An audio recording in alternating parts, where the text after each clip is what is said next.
At 5:23 p.m., a routine patrol over the coast of Yemen turned into a high-stakes battle for survival. A U.S. Air Force F-16, providing cover for a naval task force, suddenly found itself in the crosshairs of a Houthi SA-6 missile battery.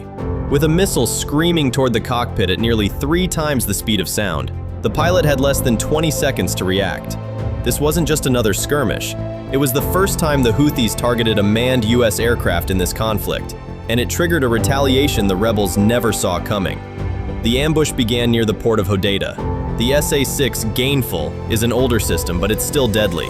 It's a semi-active missile, meaning it needs a ground radar to paint the F-16 with energy so the missile knows where to go.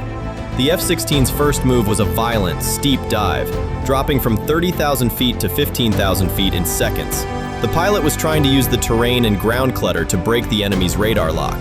But the Houthis weren't firing just one, they launched a barrage. As the pilot pulled heavy G-turns, the jet's automated defense systems took over. Specialized wing pylons called PIDS detected the heat of the incoming missiles and began pumping out a massive cloud of flares and chaff. This created a hall of mirrors in the sky, distracting the seekers. Finally, the pilot activated an electronic jamming pod on the belly of the jet. It scrambled the Houthi radar signals so effectively that the remaining missiles lost their track and flew harmlessly past the aircraft, falling into the sea. Frustrated by their failure to hit the fighter, the Houthi gunners waited. 44 minutes later, they spotted a slower target, a US MQ-9 Reaper drone monitoring supply convoys.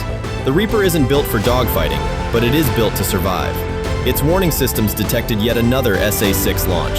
The drone operator immediately began a climb, trying to keep the drone above the missile's optimal flight path while deploying 8 flares in 4 seconds. The countermeasures worked, but the drone didn't get away unscathed.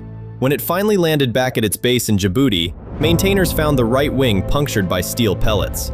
The SA-6 warhead had exploded just close enough to spray the aircraft with shrapnel. The Reaper survived, but for the US military, this second attack was the final straw. The White House and Central Command ordered an immediate response. Within 8 hours, the destroyer USS Spruance received its orders. Normally, the Navy uses Tomahawk missiles for ground strikes, but the Tomahawk is a slow-moving cruise missile.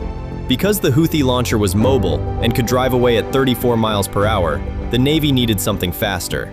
They chose the SM-6. While originally designed to shoot down planes, the Navy recently modified the SM-6 to strike ground targets at Mach 3.5. At 3:45 a.m., 2 of these missiles roared out of the ship's vertical launch cells. Traveling several hundred miles in just 6 minutes, the SM-6s slammed into the Hodeidah launch site before the Houthi crew even knew they were being targeted. Signals intercepts later confirmed the site was vaporized, along with 8 operators. The US wasn't finished.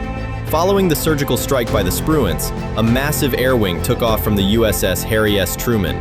4 waves of F-18 Super Hornets launched throughout the night, armed with long-range JSOW glide bombs. These GPS-guided weapons allowed the pilots to strike from over 100 kilometers away, staying well out of range of any remaining Houthi defenses. By 11:30 p.m., the F-18s, supported by 6 Tomahawk missiles from the USS Gravely, had leveled storage bunkers near Sana'a. The final tally was staggering: 14 ballistic missiles, 3 more SA-6 launchers, and 23 anti-ship cruise missiles were destroyed in a single night.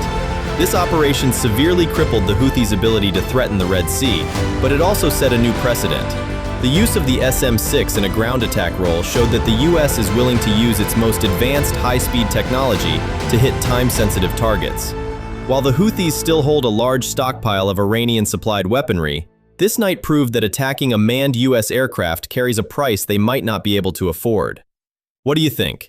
Should the US continue these retaliatory strikes, or is it time for a more permanent solution in the region?